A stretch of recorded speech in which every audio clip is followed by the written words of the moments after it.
Games.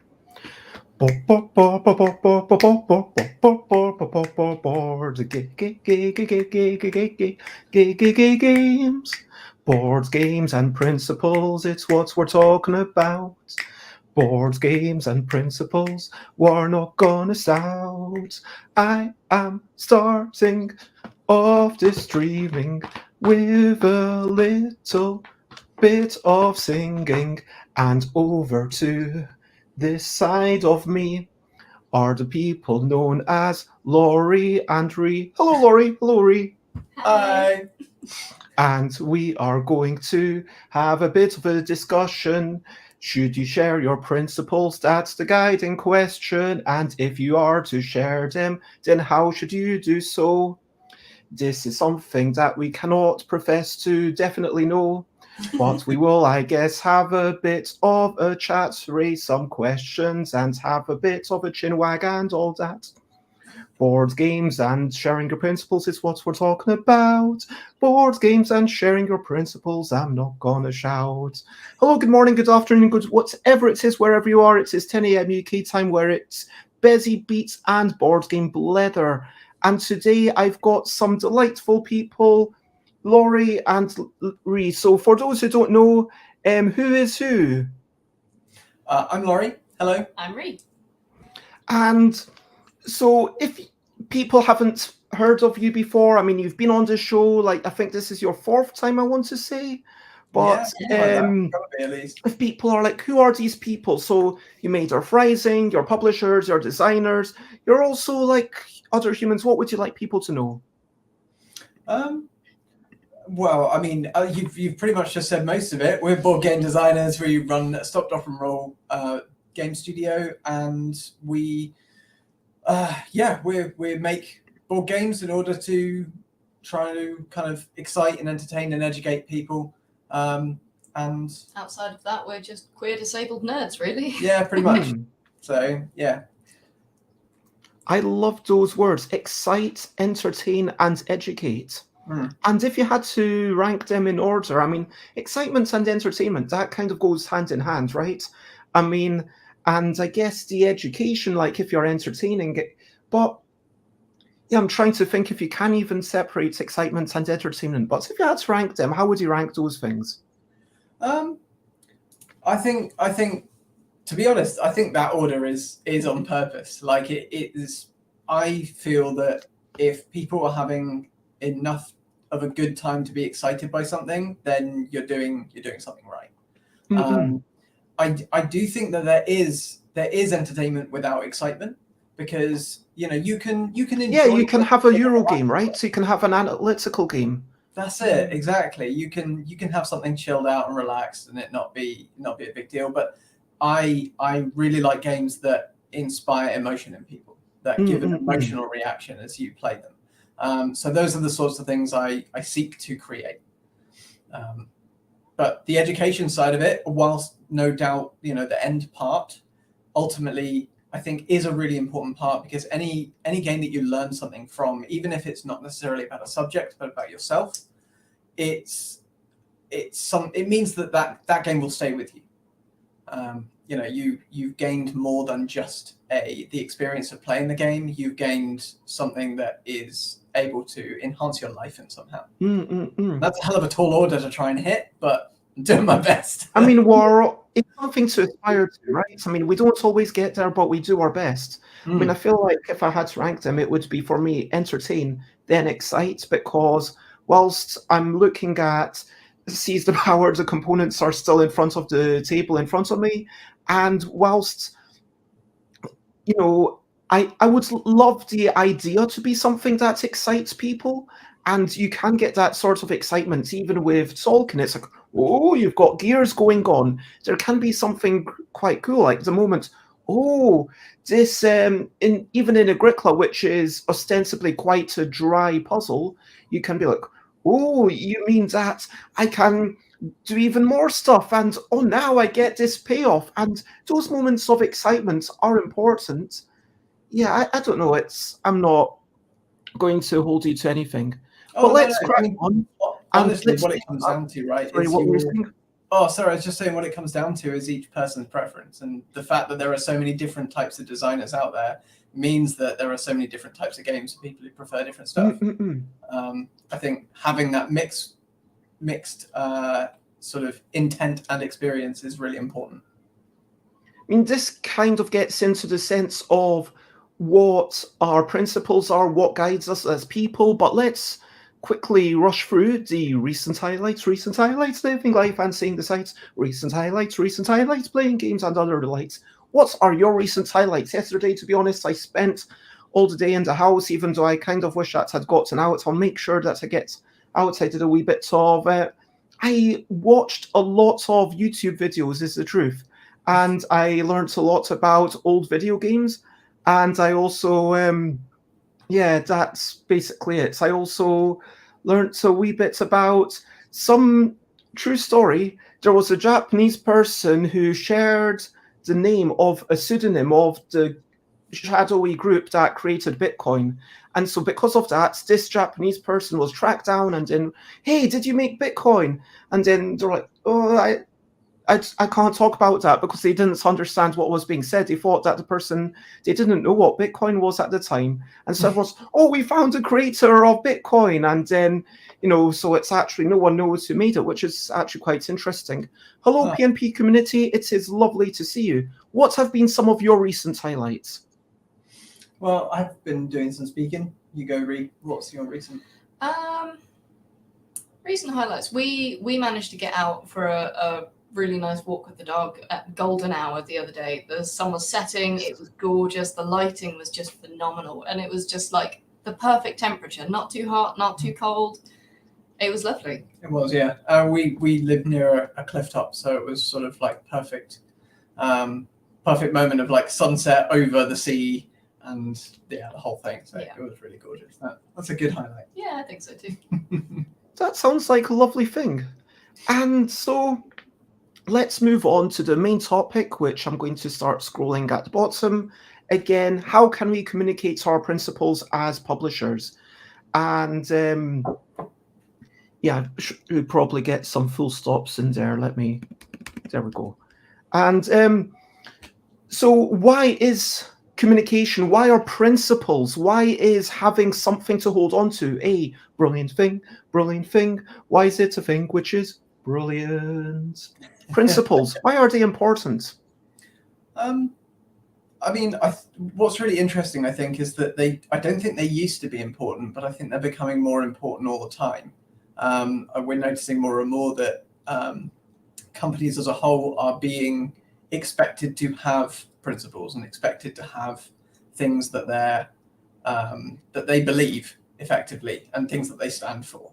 And I think it's due to the fact that we all are starting to acknowledge the fact that the companies that make things, the way that things are made, all has an impact on us. And so what those companies care about has a direct repercussion upon how that impact is created and how much impact is created.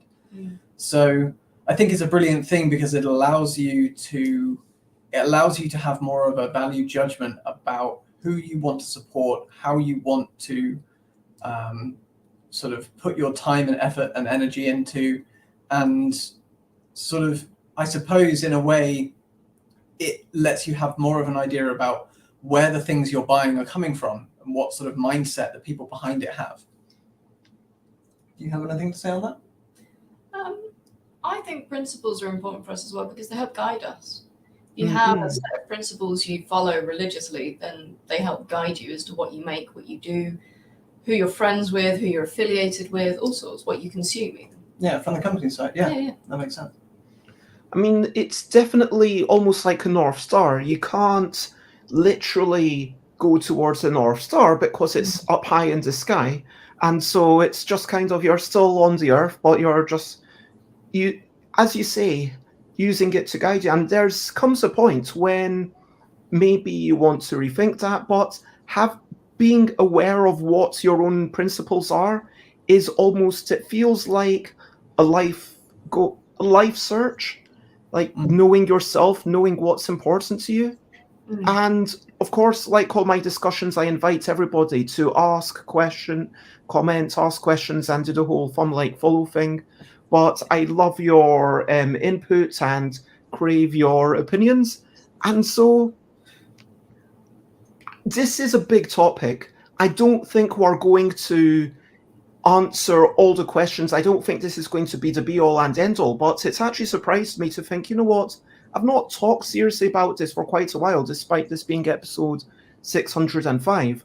I mean, I've talked about it maybe twice when I was talking about deciding my own principles, and I wrote a thing that I've got on a Google Drive where people can go and check it out. And it's like, hey, this is what I believe in. I believe that games are important. I believe that games are for everyone. I believe that accessibility is important, that the environment is important. And there's a whole set of maxims that I hold myself to, that I put down there. But as you might expect from me, it is quite verbose. And the truth is, I don't expect that many people to actually read through it, at which point also it's not linked to on my main website. What's the value of that? And that brings us to the main topic, which is not just having these principles, but actually sharing them with others, because it's important to remind people of this. It's important to seed that through the marketing. If you are sharing half your donations with, to improve the world around you, I mean, sharing half your profits, sorry, then that's great, and I commend you for doing it. But also, it is important to communicate that. Let's actually start there. Obviously there is a bit of a marketing thing. It definitely informed my choice of how much to support you by. I was going to back for maybe £1, and then I decided, okay, I'm going to back for all the educational materials, because I really like, to know that, yes, you're going to use my money wisely, I hope.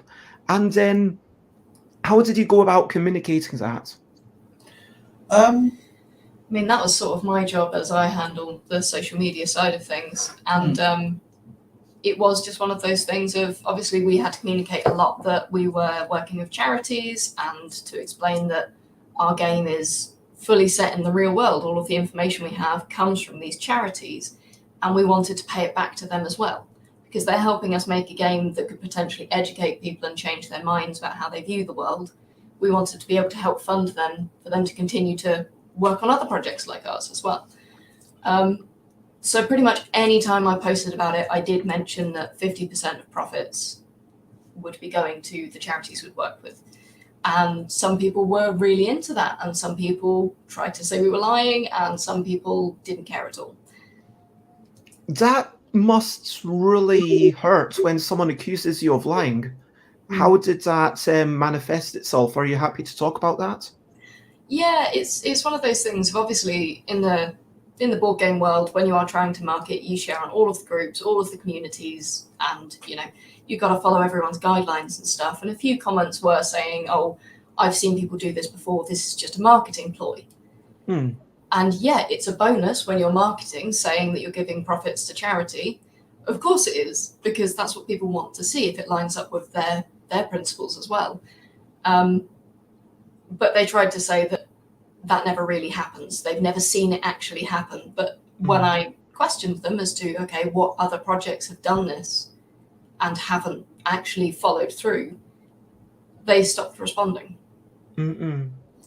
So it was like, okay, did you actually believe what you said, or did you just have to say something negative?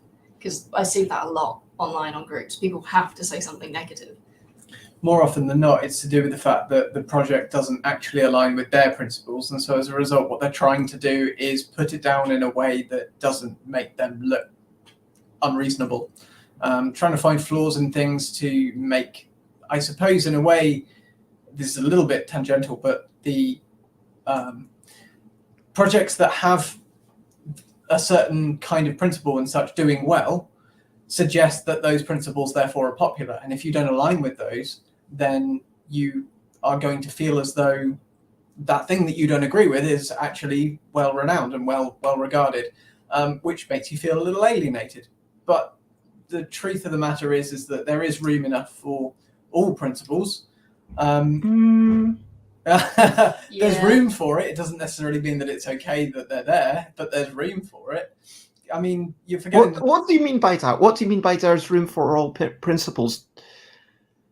So what I suppose I mean by that is that you can have very big disagreements with people, be it online or in person or whatever, but ultimately you don't need to you don't really need to force anything onto anyone, especially on the internet, on the basis that we have the ability to log off, we have the ability to walk away, we have the ability to go and have separate spaces. The world is a very big place, and more people are kind of finding where they belong and the groups of people that they feel they belong with.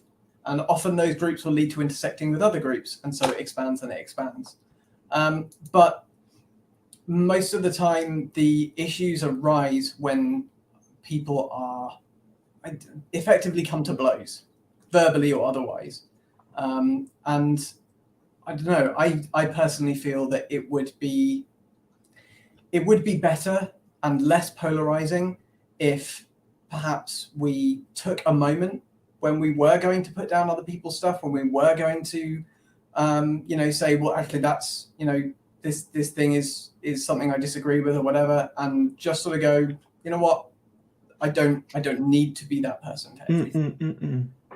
And sometimes it's okay to step back and let that have room and let that survive or not on its own merit. And sometimes, if it's actually harmful, if it's a harmful message, if it's something that's damaging, then okay, maybe you should step in. That's reasonable. But if it's something, I mean, our project is an example of, like, ultimately we are looking to only do good. We maximized our project to do as much good as we possibly could. And is it necessary, therefore, to dump on it? Is it if it doesn't align with your ideals, is it really going to harm your side, as it were? These questions, I think. Well, that's the thing. I mean, so one of the things that I spent quite a few hours looking through was a thread where people were kind of, someone on Board Game Geek was asking who Quackalope was, why they had suddenly emerged out of nowhere, and then people started saying, oh, Rado's a bit of a shill, and Rado kind of jumped in to defend themselves. It was a thread of about 10 pages before it got locked, and then Quackalope submitted like a 3-hour video, which I watched on double speed, replying to everyone and saying like, okay, you say you don't like me, well, thanks for that knowledge. That's all I can say in reply to that. And that's, a very chill way to put it. And of course it's going to hurt when people accuse you of not being passionate about something, or when people accuse you of lying, or when people say you aren't doing enough and you're trying your best. But there is room for criticism. But I think it's also important to remember that there are a lot of people who are what I would personally call bigoted, nasty people, where, for example, Rado mentions that since they had a massive uptick in unsubscriptions since about June, the time when they started wearing Black Lives Matter t-shirts. And it's not something that they ever vocally talk about. It's just there, they're wearing it, and it's, happens to be on their body. And some people actually, now all the comments don't appear unless Rado approves them first. But within the 2 days of this, another short thread where Rado was talking about it, they're like, oh yeah, here's a copy paste of a comment that I deleted. And the interesting thing is that these people who are actually saying racist stuff, who are really horrible, you go to their own YouTube page and actually think, wow, this could be a perfectly reasonable person. They're just sharing some videos of them playing a guitar. They seem really lovely. Wait a minute, this is enough to trigger them. And so maybe for those people, they are actually climate change deniers. I don't want to call them bad people because maybe they're just misinformed, maybe they're just uninformed, but I think that hopefully by sharing our values, the other thing that can happen is not only does it help people find us, and not only does it guide ourselves, but it can also help normalize those things, because it can help remind other people that we do have allies, frankly. And I don't mean to exaggerate this, but knowing that you're out there, it gives me a little bit of hope. Knowing that you're kind of doing what you're doing, it makes me think, yeah, at least even if I don't have the energy to do all this stuff, someone is. And, you know, Matteo Manapace with Matt Leacock making their game Daybreak. I don't know if you've seen the video with Matt talking about how... I have to look into it. But yeah, that's a cooperative game as well. Although it's really interesting, and I have been thinking after I watched that, because Matteo was asking me if I wanted to go over on Friday and playtest it, which we'll see how much energy I have, because I do have a lot planned on Friday, Saturday, Sunday, as well as just projects of my own to get on with.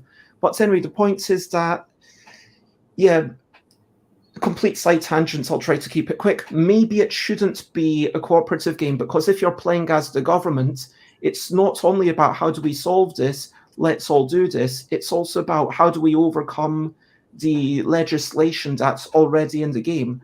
And that's the sad reality. It's about, but yeah, I don't know, that's already kind of been alluded to in other games, I guess. Yeah, I mean, like ours, I suppose. But yeah, I'll definitely have to look up. But yours is totally cooperative. Yes, it is. And what I'm saying is that by alluding to it, you would make it a non-cooperative game, so that the countries actually have selfish motivations, because that reflects the reality where countries are not just caring about the world, but also caring about themselves as politicians and being re-elected and almost doing as little as they can. I know this is maybe a really drab, cynical way to see it. I think that's the point, is that Earthrising focuses in on the hope that if we did stop doing that and worked together, this is how it could work. Yeah. Like that's what we're hoping to sort of highlight with that. Yeah, it's an idealistic scenario, but I suppose it's also from a single nation perspective in a way. And so is it semi-cooperative in Matt Leacock's? No, Daybreak isn't semi-cooperative, but I think that CO2 might have been semi-cooperative. Yeah. There was one game, I can't remember the name of it, I think it's CO2, but I don't want to go on record, even though I am technically on record, but I just want to make it clear that, anyway, it might have been a game had a subtitle of something like the Climate Summits, like Kyoto Climate Summits or something. Okay. Yeah. But you know the game, Ree? I've read about it, because a lot of people were like, oh, this is just a rebranded CO2. And I was like, I need to now learn about this game so I can explain why you're wrong. Yeah, that's an interesting thing. Let's talk about... So, in that game, you talked about how donating 50% of profits, that's an easy thing to tell people about. It doesn't use too many characters, so you can get that across even in a lot of your tweets, saying, hey, go to our campaign, try to support us, we're almost there, and we're giving half the profits to charity. That's like, doesn't use too many characters. Having a flagship, one thing that you're sort of focusing on for your messaging, that feels really powerful. But what do you do for future games when you've still got the same people behind it, when you still have the same beliefs, but it's not like you have one thing to point to? How are you going to transmit your values for future projects? I mean, for starters, we're always going to try and produce our games as sustainably as possible. And also, we've been talking about maybe keeping up with, because we didn't just do the donation of 50% of profits, we also did planting a tree for every 5 comments or shares and things like that. Yeah. And we're considering just doing that again. We really enjoyed growing all of these trees with people's help. So we're going to keep doing that, I think. Yeah, even if it's not necessarily what the game is about, we feel that kind of positive effect in exchange for, you know, people's engagement is a really great thing. And the idea of, like, you know, we need that engagement in order for our projects to succeed. So that's a physical thing that we get in return for that engagement. So it seems reasonable to me to offer something physical and real in return. So, you know, offering those kind of, you know, trees in exchange for it. And that's fantastic. I love what you're doing. But if we can take a step back, I'm not, even though I love your principles, what I'm more interested in is about the communication of them. So specifically, how are you going to communicate that to future people? Do you see what I mean?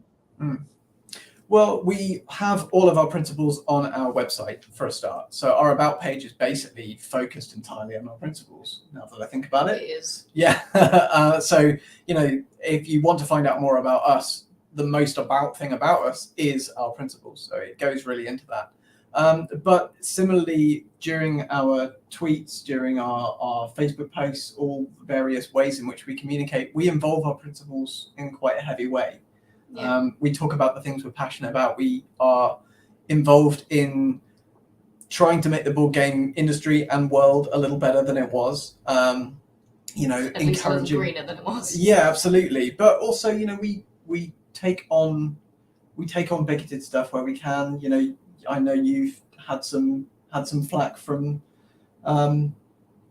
various people who are not too friendly to women in board game areas. But, you know, we try to take it on where we can, and we, in general, I guess, again, coming back to that North Star thing, we try and convey our principles with everything we do, every communication we make. Yeah. Makes sense. And I find I'm just gone here, and so on your about page, as you say, it says who, what, how, and then it has a short paragraph about, hey, we are a small team, we love games, we hope everyone can enjoy it, we want to involve people, and then games can improve the world. This is big and in bold. And before you talk about who you are as people, you talk about these three guiding things: inclusive, conscientious, and immersive.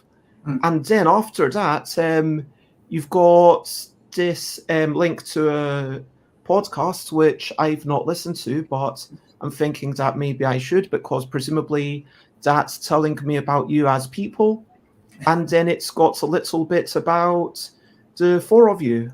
And I find this a really interesting way to do it. And also, just generally, it is a nice website, to be honest. Thank you. How did you make your websites quickly? We weren't really involved in that, were we? It's a WordPress website, I'm not going to lie. Underneath it, you know, it's got its own sort of it's got its own link and everything, but ultimately it's a WordPress website. But, you know, Rob has worked in web design in the past, and so has Jasper, and so they've kind of worked together to make it look as good as they can, and they've done a fantastic job. So it sounds like, the really important thing here is that there's a team of not just the two of you, but these principles have allowed you to have a unified vision with the team as a whole. And it, again, makes me a little bit jealous of how many of you there are working on your thing. But I know obviously you are no, but then of course I've got the luxury when I'm working with Inside the Box that they're a bigger team, which is fantastic for me. But and yes, PNP community agrees. The website looks great. Thanks. When you're talking to people on social media, how often do you want to remind people of these principles? How do you make a post just about that thing? will you how often will you remind people about hey, share 5 comment, for every 5 comments we'll be planting a tree and donating money to get that done? How do you think about the regularity, the verbiage you use, and the formats that you share that on? Obviously, I guess it's more Ree's place to answer this. So normally what I do is I have a little bit of a spreadsheet going on where before a project launches, like Earth Rising, I add a little spreadsheet of different ways to convey the same message, different ways, like different wordings of it, different lengths, posts where I put emphasis on certain things and not on others, and that sort of thing. And then I figure out what each community I'm sharing in is more likely to listen to, what they're more likely to take in from that. With Twitter, your first 10 words are like the most important words of your whole tweet. So getting that right was really important. And with Facebook, it completely depends on what group you're in, really. Some groups don't want to hear about your principles. They just want to know if your game's good. But I would always, if I had a group like that where I was just sharing the game, I'd still put a comment in under the post explaining that we're also donating 50% and trees can be grown by doing X, Y, Z. As far as how often goes, because it was on a Kickstarter project and we can sort of see the numbers as like we're getting, this many comments and then it starts to dip. When it starts to dip, you share it again and you just keep it going a bit like a wave. Yeah, I suppose a bit like skipping a stone over the sea, right? You got to do the first toss, but it's each bounce is what makes more attraction. And as far as principles go, it's not something we rub in everyone's faces all the time. It's not like every conversation is started by going, hey, we really care about the environment. Mm-hmm. But if I find a post where someone is mentioning something relevant to that, I will hop on and go, hey, we're really interested in this too. We've got some ideas that maybe could help you. We've actually done a lot of research on this already. Do you want to chat? Yeah. And so rather than forcing my way into other people's discussions and going, hey, look at how green and how good we are, it's more about finding people who are like-minded already. Yeah. And so far that's kind of worked. Yeah. And not to mention that if you're passionate about a subject such as, making board games greener or anything else, it often means that when those conversations arise, you have quite a bit to share and a bit to talk about, and normally that in itself creates more conversations, and the more conversations there are on that subject, the more people are thinking about it and think it's possible. So it's a sort of self-perpetuating principle or ideal.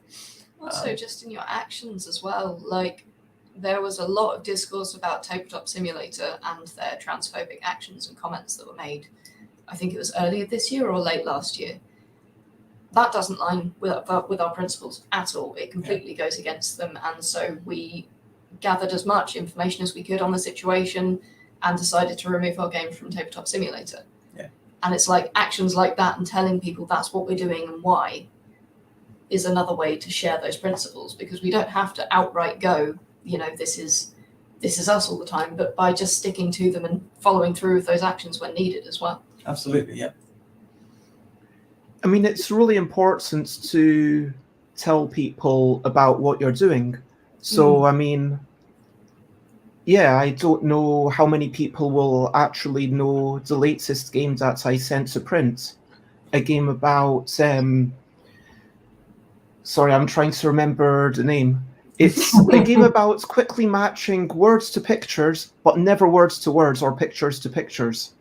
So you've got bed, cat, star, and bicycle in 3 different colors. And also you've got words that have those red, blue, yellow, bike, cat, star, bed. And then you kind of put your finger on 2 cards that match a thing, and then you remove them, but they're all in piles, so they kind of go quickly. It was somewhat inspired by the Anomia, where you get a chain of reaction, if you know that part of it.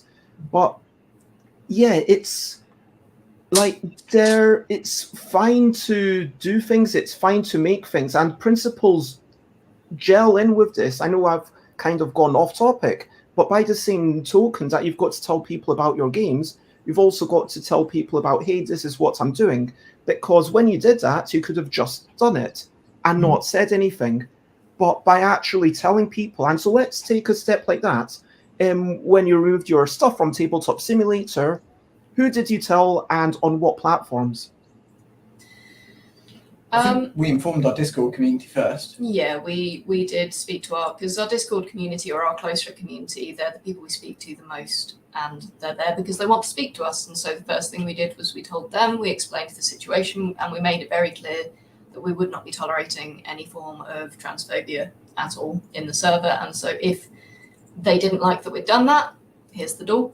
Otherwise, you can still find our games on Screentop, but we're not going to be affiliated with Tabletop Simulator anymore. Most of the discourse did happen on Twitter, so we did also discuss it on Twitter because that's where it was mainly contained. I think we also put it up on Facebook, and also we just removed it from our website and pretty much any other place people could find us. We just removed those links. But yeah, it was a difficult one because it was important that people knew.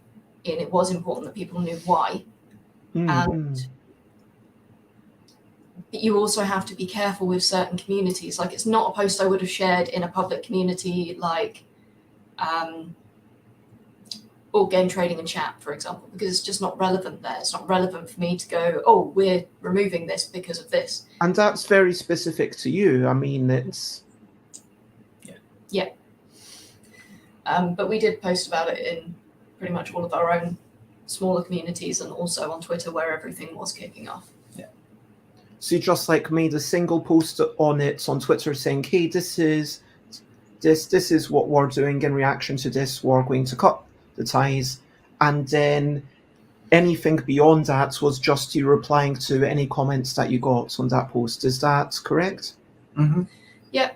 I did also join the Tabletop Simulator Discord to try and discuss it with the mods and see what was going on, to see if this was just like, if that was just their stance, if it was a mistake, and actually figure out whether or not what they needed was someone to talk to about it. Because, how to put it, people can make mistakes and people can not understand things, especially when there's a language barrier, and they can say the wrong things and it can come across horrifically like they did. I wanted to give them a chance to speak to someone who knows a bit more about it and maybe clear up some issues. They didn't want to take that opportunity, and so that was that. Yeah.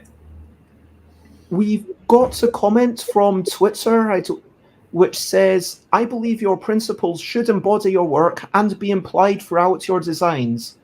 I personally don't think you need to spell it out. So for someone who's saying, well, I feel like we've already covered this, but for someone who's still unconvincing, why do you even need to tell us? Why is it important? I think it's important because, much like saying your name and where you're from, that your principles are a part of you, and our company principles are a part of us as people as well. That's how we came to have those principles as a company.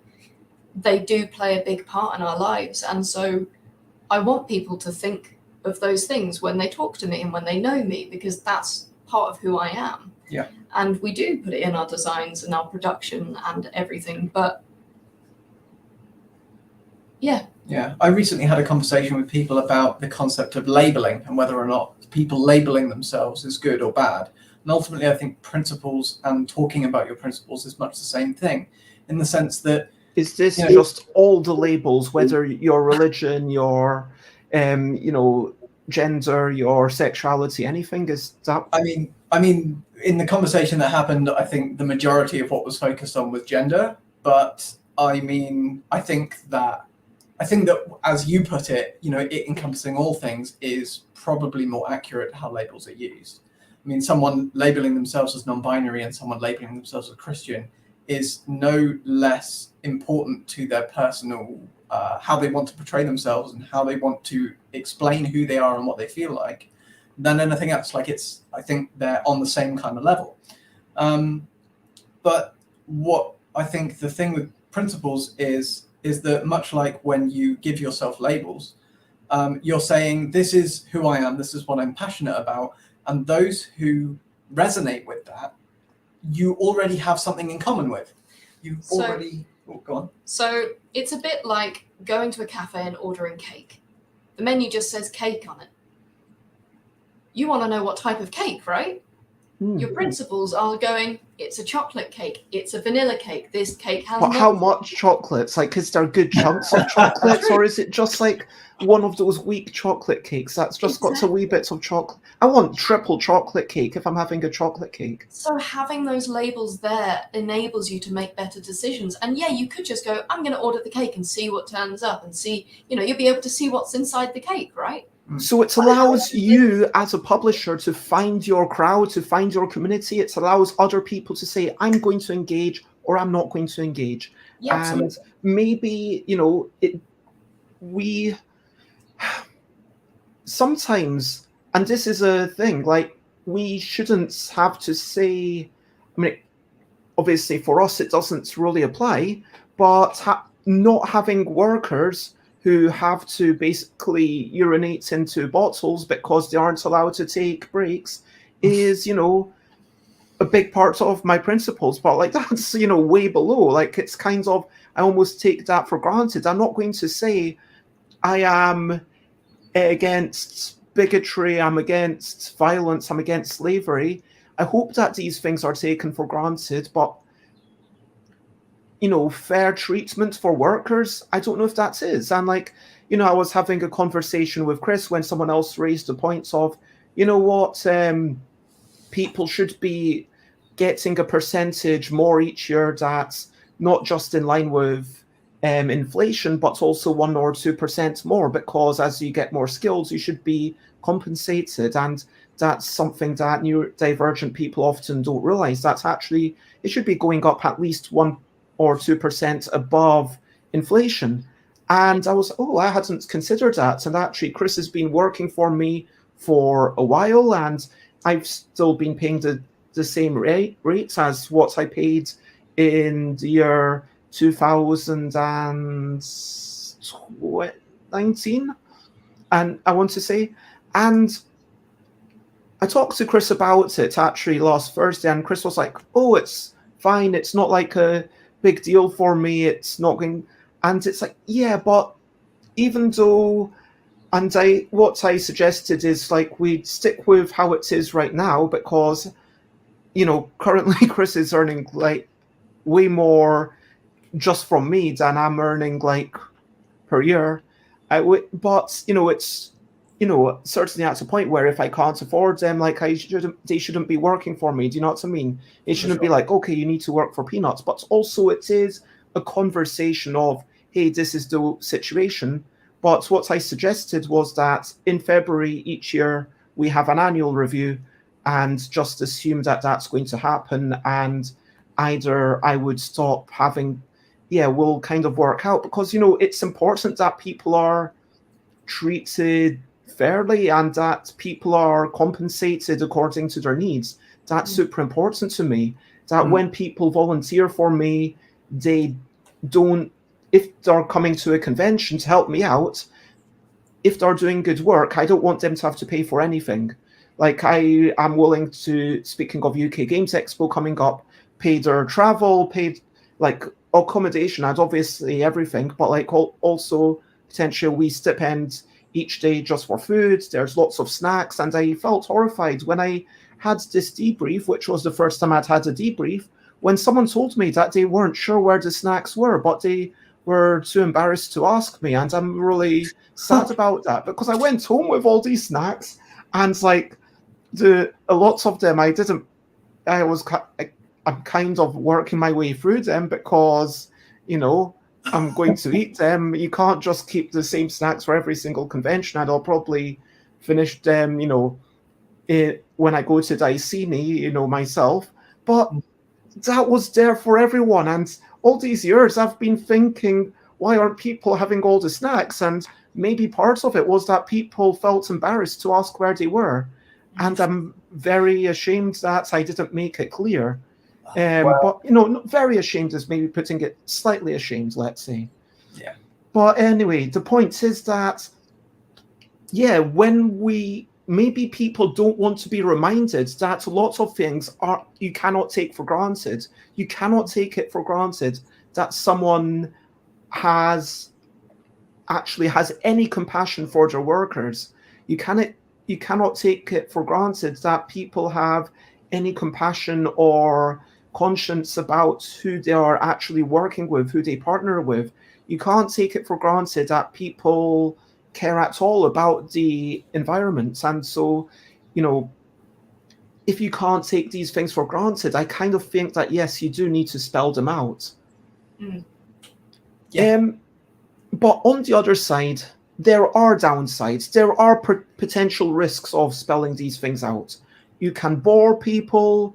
You can potentially turn people off. You can get argumentative people accusing you of lying. Is there anything else that you'd like to mention as a potential risk or downside? So it really depends on what you see as a risk, because on the one hand, yes, by being clear and open about your principles, about the things that you believe in, those who don't align with them are probably going to walk away. And there are those who say, well, okay, those people who have walked away, you're not going to be able to sell them games now. So you're now, as a company that needs to make money, you're now making less money. And it's like, well, okay, but realistically, it would be better putting our time into finding more people who we do align with than necessarily focusing entirely on, trying to attract every single person, for financial gain.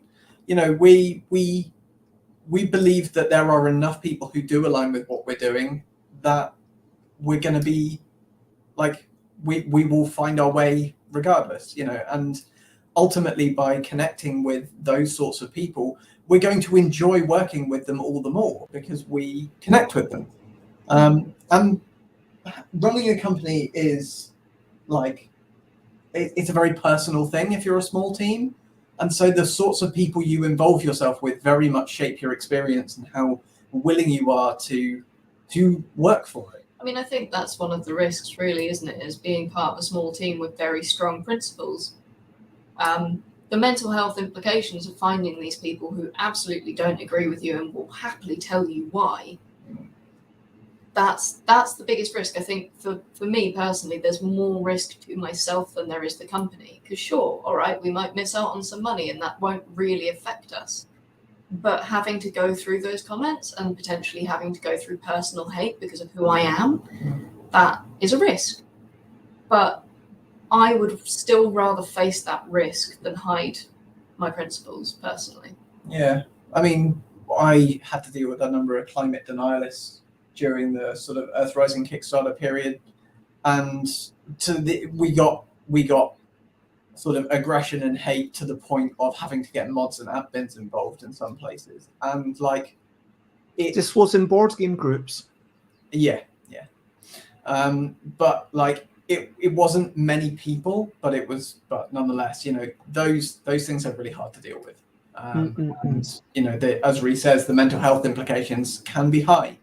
But if I wasn't clear about my principles, I wouldn't therefore have all the connections that I do with all the people who are really interested in that stuff, who are really passionate about it. And that brings me more joy overall, knowing and interacting with those people, than the negative repercussions of having to deal with the denialists. So I think overall it's a win. I think overall it's better. And I'm happier for it at the very end, right? I can't speak for everyone. Sure. And a quick good morning to Alex. I'm talking about deeper connections by, sharing who you are. Obviously it's been lovely to get to know Alex in some form over the 2 year. I think it's pretty much been since lockdown when Alex started watching and then joined the LDEC Design Challenge, and then we met at Dragon Meet and at TerraCon. We might have met before, but this time I actually knew who they were and knew a wee bit about them, and it's been interesting having some private video conversations and stuff. Alex says, I try to not have any values it makes things easier in the long run. That feels, I mean, I know you're being facetious. I hope you are being facetious, but that feels like such a sad way to live your life. And I think that we have to have values in our own, because if you don't have any values, then your value becomes ultimately, how can I get everything for the cheapest price possible? And maybe you don't care if how people are exploited. Maybe you don't care on the impact of the earth. Maybe you don't, but even if you don't state it, a lot of people, their principle might be, I want things as cheap as possible, and that is definitely something that I do want. And I think that, but that's subservient to other guiding principles that I have of trying to reduce waste and other things. Alex does clarify, I am joking, yes, but I think some people really have had to hide their values for the sake of their livelihoods and their safety, which is very sad. Yeah. Absolutely. And, the talk that I had with Amabel Holland, definitely we chatted a bit about transphobic folk. I don't want to repeat that, but if you want to, check out the second half of when I was chatting to them on episode 600. And I am incredibly lucky that when I started dressing as myself and doing that day to day, I was already part of the playtest group, and I was already a big part of even organizing things. So I was already in a position of leadership almost. And so I was in the position where if someone had a problem with it, I would feel safe and empowered to tell them to bog off. And but I know there's so many people who maybe work in all sorts of environments where they're scared of what their co-workers or what their employers might say to them. And I'm very privileged, again, that since 2014, I've not had to worry about that. That's another reason, though, that we are loud and proud about our principles, is that there are those that can't have their values out, like as Alex was saying, but hopefully seeing us agreeing with them and seeing us validating that will help them realize that not everyone is like that. Yeah. It's a form of support as well. We are privileged enough to be able to do that. And so I feel we have to. It's important. And it's also a show of solidarity, even if they're not able to say it out loud. Ultimately, understanding that there are people who do feel the way that you do, it gives you that sense of hope that eventually you'll be able to say those things also. There are, in terms of the livelihoods, and I mean, indeed for safety and such, there are many places around the world in which there are things we take for granted in the UK or in the US or similar are completely illegal. And so, being able to loudly and proudly, as Ree says, say we stand for these things and we think they're important and that they are something we want to be the norm. I hope that it gives a little bit of hope to those who can't show that yet. This has been a really great conversation, and we could chat for many hours about how to, find principles or all sorts of things, and how we get to learn our own principles. Because one thing that I've been realizing when you talked about being loud and proud about who you are, I think that when I talk about experimentation matters in games, I think what my principle there really is that expression and the ability to express yourself is really important. I believe that that's important in my Bezzy bargain bags. I think it's important for me as an individual to be able to share that, but I also think that it's important for people to be able to dress as they want. Unless you're working for me at a convention, you do have to dress red. I just want to make that clear. I'm not allowing people to come on my, there are rules. You can't come wearing, blue or black or, dark green or, Like, if you've got green hair, that's okay. You know, I'm not forcing people to dye their hair, but you have to wear a red top at least. You know, it's a good thing I'm working at a different stall then, really, isn't it? Yeah, that's okay. Yeah. Yeah, I mean, but you know what I mean. Generally, people, as much as possible, and I guess that's the thing, like how much is, but should be in day-to-day life, should be able to, as a course of their life, should be free to express themselves how they want. It doesn't mean anyone has to listen to you, but I believe in freedom of speech. It means that people can reply to you. It doesn't mean freedom from consequences, but it means that you have freedom of speech, freedom of how to dress, freedom of how to express yourself, freedom of who you kiss, as long as the other person is consenting, of course, you know, within the privacy of your home. If you want to do something, as long as everyone's consenting, do whatever you want. Or indeed, yeah. But yeah, self-expression. And let's start wrapping up. Do you have a question for our audience or for myself? I'm giving you an opportunity to turn it around. Question of the day, question of the day. Here's a little question before we go on our way.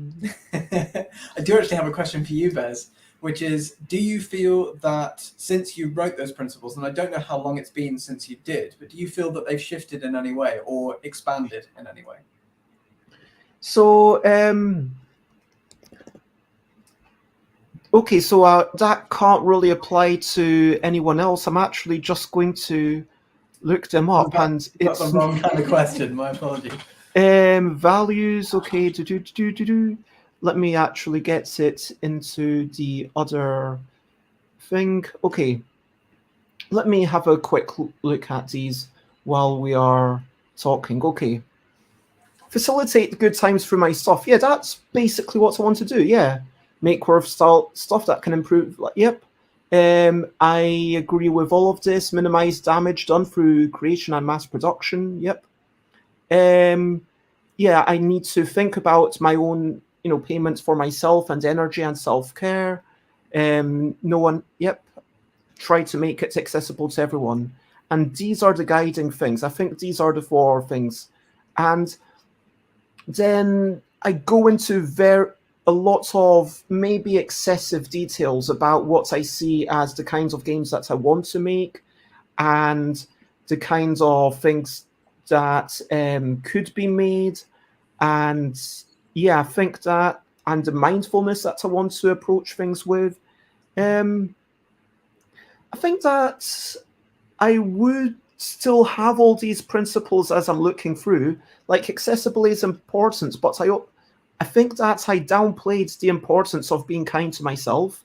I think that's the one thing that I would, yeah, and this is not even really a set of public principles that's meant to be, this is more written for me to guide myself. And I think that whilst, yes, I do want to give free copies to libraries and, but yeah, making stuff easy to buy, you know, it means that the games are accessible, they can reach more people, but it also means that I get more payment. And I've been kind of undervaluing that. Yes, people matter 100%. So yes, I try to keep the audience in mind, and yep, I think that I try to do all of this stuff. Everyone matters. Again, yeah, this, and then I go into specifics with regards to what the LDEC can be, and then a lot of we notes. This is probably not the best written, but I would say that, yes, I agree with all of it still, but maybe I've shirked the self-care responsibility. Alex says some pretty good pillars in there. Thank you very much. Yeah, but for everyone else, I mean, let me ask the question of, have your principles changed in the past 4 years? And if so, how? But I bet make a word search would be popular for libraries. That says Alex. Yeah, that's a fair point. And this, it almost feels like that should be one of the jobs of, you know, one, again, right now, my primary goal is to get stuff back in print, to get the L deck back in print in some manner. I mean, I've got about 50 copies literally for sale. It's not on sale in my web shop, but I take a few whenever I go to a convention. So because I figured that that's an opportunity to make a new diehard fan potentially and teach them all the games, and it's a way to demonstrate everything. But I would love for it to be like, you know, a premium Bezzy bargain bag, all like maybe £7 rather than £5, and it's like a nominal excess fee to compensate for the fact that I'm working on this and I do want to get, at least, I've been told by a shop that there's at least one shop selling a game about wee whimsical creatures and trying to identify them for someone makes noises after someone makes noises for £9, and they still sell copies. And they told me, well, at the point that someone's buying this, it doesn't make any difference to them whether it's £5 or £7 and £9. You're kind of leaving money on the table, and maybe that's true.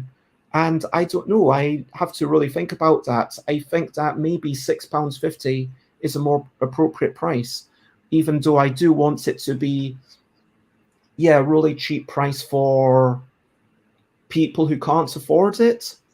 And I think that's also important to me, that level of accessibility.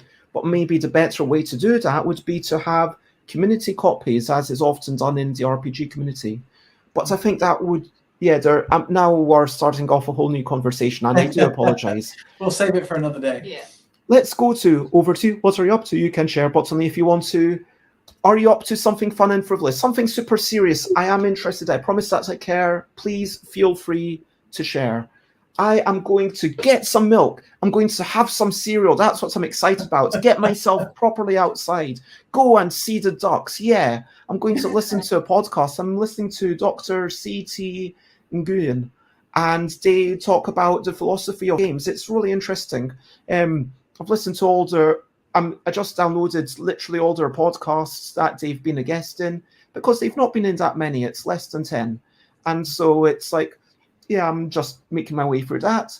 And I'm going to today either do some solo play of, Seize the Power, because I had this idea for a bot. I don't know if it takes away all the negotiation, which is a big part of the game, but it still keeps, you can still play the game. It's kind of something else that I could present to inside the box.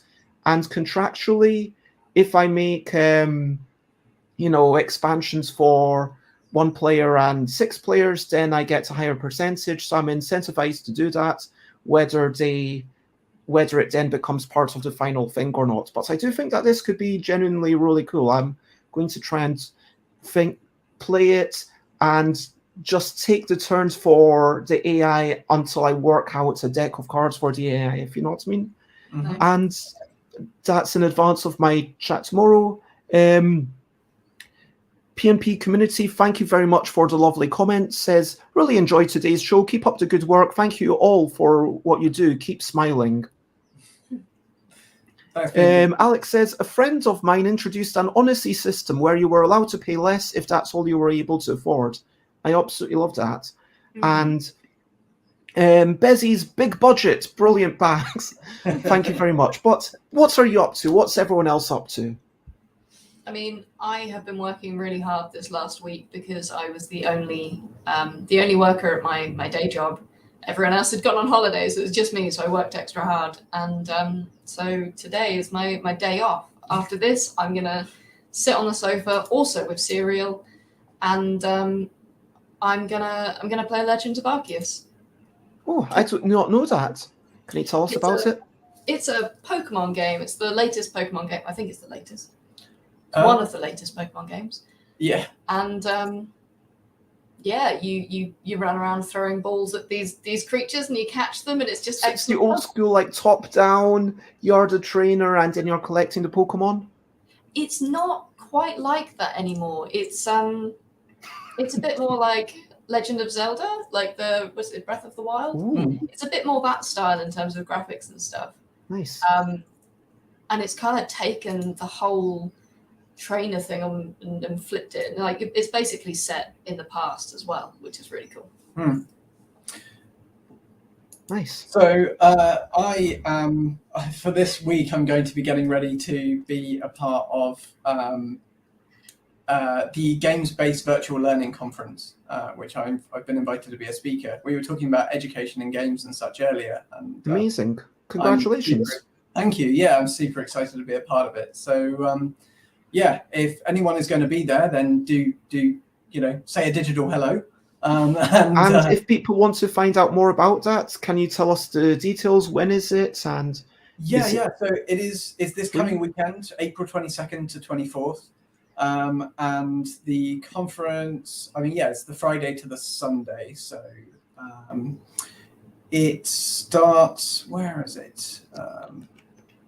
I can't quite find the times here. It's not quite on this email, but basically it's online. If you look up the Games-Based Learning Virtual Conference, you should be able to find all the information and how to get tickets.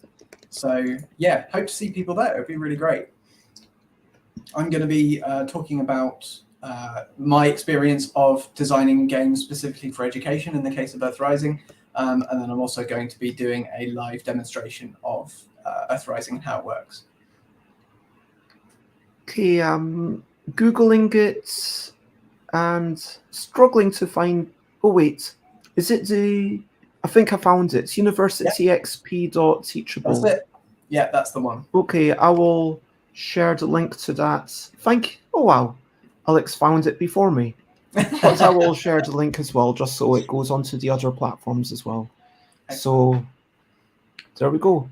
Congratulations, and I guess there you go. There I am.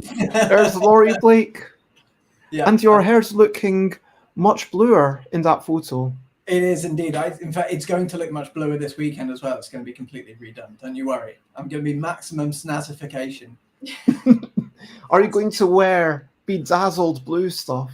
Well, that's it. Yeah. What you do with red, I do with blue. So, I've got to go all the way. Okay, I like it. So thank you very much. It has been a lovely show. And to recap and wrap up before we finish up, well, we started talking about how you want to excite, entertain, and educate, possibly in that order, but we're not sure. I talked about old video game videos and Bitcoin and reviewers and we talked about dog walking. We talked about how companies are expected to have principles in these days, and it has an impact upon us as consumers. And so therefore, it must be communicated. We talked about the cynicism, people accusing Gree of lying. And we talked about people have different principles. We talked about sustainability, planting trees for every 5 comments. We didn't talk about the fact that presumably you would love for everyone to do all these things as well, right? Yeah, sure. Whatever works for them, really. We talked about having it on the website, on the About page, where if you look at what's going on, there's first, these are our principles, and then there's the photos, and that's a really interesting way to order it. Twitter, how the first 10 words is the most important, and then when the comments were starting to die down, reminding people, hey, this is the way that we're doing it, creating more conversations, because as we share the principles, then other people are talking about it, and then it normalizes it, talking about how it's a part of you. And when people interact with you, you want them to be aware of it. It's like maybe you're a cake, but maybe you're a carrot cake. Maybe you're a triple chocolate cake. Or maybe you're a Victoria sponge, and I'm not interested, sorry. Maybe you're turning people off, and that's okay. Because yes, there can be mental health detriments to having the arguments, but there's also massive benefits to the deeper connections that arise. We talked a bit about validating and encouraging others, and there's so much more that we could have talked about, but I think that this is a conversation that will no doubt seep into other things, and maybe I will reflect on it in the next couple of days on one of my solo shows. Alex quickly wants to ask, will there be glitter for ultimate bedazzlement? I mean, there wasn't going to be, but now I'm tempted. You can get eco-friendly glitter. Well, yeah, there is that, yeah. And also it has to be digestible glitter, because otherwise our dog will go around going mop, mop, mop all over the floor, licking it up if he can possibly get there, because he's a silly Billy who wants to eat everything. So, yeah. If you want to check me out, of course, I am Stuff by Bez everywhere, and Twitter, Instagram, Twitch, of course, where I stream every day at 10 a.m. UK time, and YouTube for the old episodes, and stuffbybez.com/Discord for my Discord, and stuffbybez.com/streams for if you want to find out what I'm streaming about on future. My guest for tomorrow, I did send them a message yesterday morning to confirm that they were still coming, and it was at 12:50 yesterday, so I feel like if they haven't confirmed by tonight, then I might end up doing a stream on my way to the Inside the Box office, because I'm having a meeting with them, so if I can get there earlier, then it's better anyway, because then it's more time to chat about Seize the Power. Obviously, that's going to be a private thing, but I could tell you what happened the next day if anyone's interested. Also, if you want to join my Discord, I've started a new thing where you can ask questions or suggest future topics, which I promise to prioritize. Spread the word. And if you want to spread the word about Luke and Laurie of Stop Drop Roll, where would you like to be found? Twitter. Twitter's a pretty good one. Facebook, Instagram. We're not very good at using Instagram at the moment, but we're getting there. We are pretty much SDR games or SDR.games everywhere. So SDR_games, as it says there. You know. Yeah, but generally SDR games, you'll find us. Yeah. And before we next talk, if you want to kind of send me the full list of links, I will put in the full list of links for next time. But I want to say, as always, spread the word. And I think that what I'm saying this time is not, of course, I would love if more people joined the show for future chats, but also spread the word of your principles and make it known who you are. And if you're in a position where you're able to do that, because someone asked Rado, why do you even wear a Black Lives Matter t-shirt? Is it because you think it'll change something? Is it because you want to gain popularity? I assume it's neither of these things. And Rado said, yeah, you're right. It's not because I want to gain popularity. I've clearly lost subscribers. It's not because I sincerely think I can change the world. But I do think that brick by brick, then we will be able to build a society where these kinds of things are normalized. And I am just a tiny brick in a much bigger wall, and we need to have a lot more bricks in order to create this structure, in order to create this beacon, in order to have this amazing watchtower and lighthouse of Alexandria, figuratively speaking. But, and so, yes, thank you everyone for being awesome, having line values, and thank you, Ree and Laurie. Thank you for having us. So as always, it is a sad time, but we knew it was coming. Bye, bye, bye, bye. This is a goodbye song. Bye, bye, bye, bye. Thank you for watching along. Bye, bye, bye, bye. This is the end of the show. Bye, bye, bye, bye. And now it's time to go. Bye, bye, bye, bye. This is a goodbye song. Bye, bye, bye, bye. Thank you for watching along. Bye, bye, bye, bye. This is the end of the show. Bye, bye, bye, bye. And now it's time to go. Bye, bye. Goodbye.